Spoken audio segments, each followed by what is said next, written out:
Welcome to this visual study. Okay, I want you to picture this for a second. You are standing out on a lush, really remote hillside. The sun is going down fast, casting these long shadows over the grass. And surrounding you, there are somewhere between 15,000 and 20,000 completely exhausted, incredibly hungry people. I mean, just imagine the sheer noise of that crowd, the crying kids, the dusty fatigue. It's totally overwhelming. Now, you've probably heard the famous story of the feeding of the 5,000, right? Like 100 times in Sunday school or just in passing. But today, we are diving really deep into this fascinating detail that you have almost certainly read straight past. So the loaves and fish multiply, everyone eats, and everybody is absolutely stuffed. But here's the thing. Why did the Son of God, who literally just created infinite food out of absolutely nothing, suddenly stop the whole operation just to make sure nobody wasted the crumbs? And beyond that, why count exactly 12 baskets? Not, a rough estimate of 10, not a baker's dozen, not 15. The God of infinite supply actually cared about a highly specific, mathematically exact number of leftover scraps. And we are going to find out exactly why. Now, to really unpack this mystery, this study is a full summary of some profoundly eye-opening insights that originate from the YouTube channel Holy Word Explained. It's an incredibly fascinating breakdown that is honestly going to completely change how you view this entire narrative. And just as a quick heads up, the link to that original source is right down below. We're going to look really closely at these leftover scraps of bread, and by the time we're done, you'll see they were never just leftovers at all. They were actually a highly targeted, deeply personal message. All right, let's properly set the scene here, because you really have to feel the absolute crushing impossibility of this moment before the miracle even means anything. Back in the ancient Near East, hospitality wasn't just, good manners. It was a fierce moral obligation. You simply did not send hungry guests away. Yet here they are, staring at a massive crowd of up to 20,000 men, women, and children. And opposed to this massive sea of human need, 5 small barley loaves and 2 little fish. This gap isn't just some tough logistical problem to figure out before sunset. It is an absolute terrifying impossibility. But notice how Jesus deliberately sets up this exact tension. The disciples are actively panicking. They start doing the frantic math out loud, and Philip realizes, hey, it would take 200 days' wages, literally more than half a year's salary, just to give this huge crowd a single, tiny bite each. Jesus intentionally handed them this assignment. Why would he do that? Because honestly, he often lets us come to the absolute end of our own supply first. He wanted them standing right there, staring at their completely empty hands, feeling the full heavy weight of their inadequacy, right before the miracle even kicked off. Then, Andrew steps forward, and he's holding this young boy's humble little lunch. You can practically hear the crushing hopelessness in his voice when he asks, "What are they among so many?" He's almost apologizing for even bringing it up, right? It feels like a joke compared to the scale of the problem. But here's the beautiful part. God consistently builds his most enormous, history-altering miracles on almost insultingly small, deeply overlooked offerings. He starts with a child's forgotten lunch to make a profound point that literally never changes throughout history. And building on that tiny offering, take a look at the actual type of bread they had. Barley was the tough, dense bread of the absolute poorest classes, whereas wheat was strictly reserved for folks who could actually afford it. This wasn't some wealthy kid's fancy artisan picnic, okay? It was the humblest, most basic food on that hill. The absolutely crucial point here is that the power of a miracle is never, ever found in the size or the quality of the offering. The power resides entirely in the hands that receive it. So before a single piece of that humble bread multiplies, Jesus does something pretty brilliant. He meticulously organizes the chaos. He commands the disciples to seat the crowd on the green grass in these orderly groups of hundreds and fifties. It is a striking miracle of order occurring right before the miracle of provision. And it beautifully echoes the 23rd Psalm, doesn't it? Where the Good Shepherd makes his weary sheep lie down in green pastures right before he restores their souls and feeds them.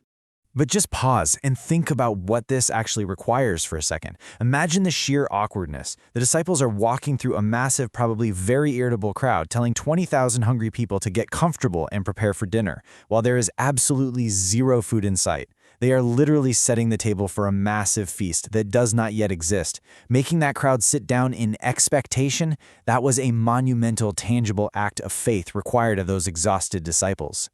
Then comes the big, pivotal moment itself. Jesus performs 4 distinct, very mechanical steps. He took the loaves, gave thanks, broke them, and gave them to the disciples.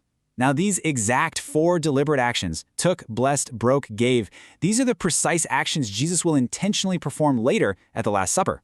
So this hillside feast wasn't just a catering event, it was literally a living rehearsal, pointing forward to Jesus himself as the ultimate, eternal bread of life. But here's the real question. How did the bread actually get to the people? It's not like he made it magically rain down from heaven like manna. The bread multiplied directly in the disciples' hands as they served. This is the hidden mechanic of the whole miracle. The disciples experienced God's staggering abundance precisely by giving it away. See, they were never meant to be reservoirs designed to just hold the blessing. They were designed to be channels for it to flow right through. It absolutely proves that divine provision multiplies in the act of giving, not in hoarding. All right, so everyone eats, and the text says everyone is completely, thoroughly full. But then Jesus gives a command that seems incredibly strange, almost absurd on the surface. He says, gather up the leftover fragments that nothing may be lost. Think about how odd that really is. A God who can effortlessly create infinite food with a single thought suddenly hits the brakes and sends out a cleanup crew to make sure not a single dirty crumb on the grass goes to waste. Why? Well, this strange little command actually perfectly corrects 2 deeply flawed views we as humans tend to have about God. Some of us think of a stingy God, a God who hands out tight, reluctant, heavily rationed portions. But come on, 20,000 completely stuffed stomachs objectively prove that is false. He is incredibly lavish. On the flip side, though, other people assume a lavish God must be a careless God, offering this sloppy grace where details and waste just don't matter. But by carefully gathering those scraps, he shows he is infinitely careful. He is beautifully extravagant, yet absolutely nothing is wasted. Which brings us right back to the leftovers themselves. The disciples walk back through that massive crowd, and what do they gather up? Exactly 12 baskets. Now, this massive, highly specific number was not a coincidence, and it was recorded so carefully by all 4 gospel writers. Matthew, Mark, Luke, and John all made sure this number survived history. This wasn't just a janitor's afterthought to clean up a messy hillside. No, it is essential data. It is a powerful sermon hidden quietly inside a number. Let's break down this profoundly layered meaning, because there's a lot here. First, consider this. How many disciples were actually serving? 12, right? They poured themselves out all evening, dealing with thousands of people, and at the very end, there was exactly 1 full, overflowing basket waiting for each exhausted servant. Second, the number 12 deeply represents the 12 tribes of Israel, basically declaring that there is more than enough bread for the whole covenant family. And finally, it serves as undeniable physical proof of an overwhelming surplus. And you know what? This specific number also completely shuts down a lot of modern skepticism. You might have heard of the potluck theory. It's this rather cynical academic idea that no miracle actually happened, and people just felt inspired by Jesus to share their secretly hidden snacks. But those 12 baskets, they act as the exact fingerprint that completely destroys that theory. I mean, let's be real. A shared potluck doesn't end with a massive surplus of 12 overflowing heavy baskets that definitely weren't there at the start of the meal. It was a genuine, undeniable miracle of creation. This also sets up a really brilliant contrast with the Old Testament. Remember the famous story of Elijah and the widow's jar? God gave her exactly enough flour and oil for each day. It miraculously never ran dry, but it never showed a massive surplus either. It was just enough. Now, Jesus could have done exactly that here, but instead, he intentionally left 12 visible, highly countable baskets of leftovers. He wanted to loudly and emphatically declare that he is not just the God of enough, he is the God of more than enough. So, what does this profoundly ancient moment actually have to do with you right now? Well, if we're honest, most of us secretly live as though God's supply is barely enough and is eventually going to run dry on us. We harbor these genuine, quiet fears of running out of forgiveness for a stubbornly repeating sin. We fear running out of provision for next month's overwhelming bills. We dread waking up and running out of the mental and emotional strength to face tomorrow's challenges. Those 12 baskets, they are God's direct, physical, visual answer to that exact terrifying fear. As we wrap up this study, here are your actual actionable takeaways. First, bring your small lunch. Please do not disqualify your offering or your abilities just because they feel way too small for the problem in front of you. Second, pour it out to multiply.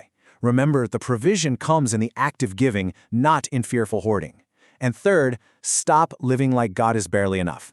We've got to stop treating His grace, His daily strength, and His endless forgiveness as if they are some tightly rationed resource. Take a long look at this overflowing basket.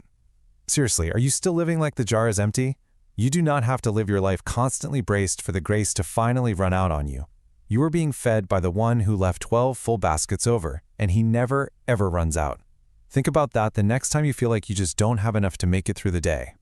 Keep exploring, never stop questioning the details, and remember, there is always, always more than enough.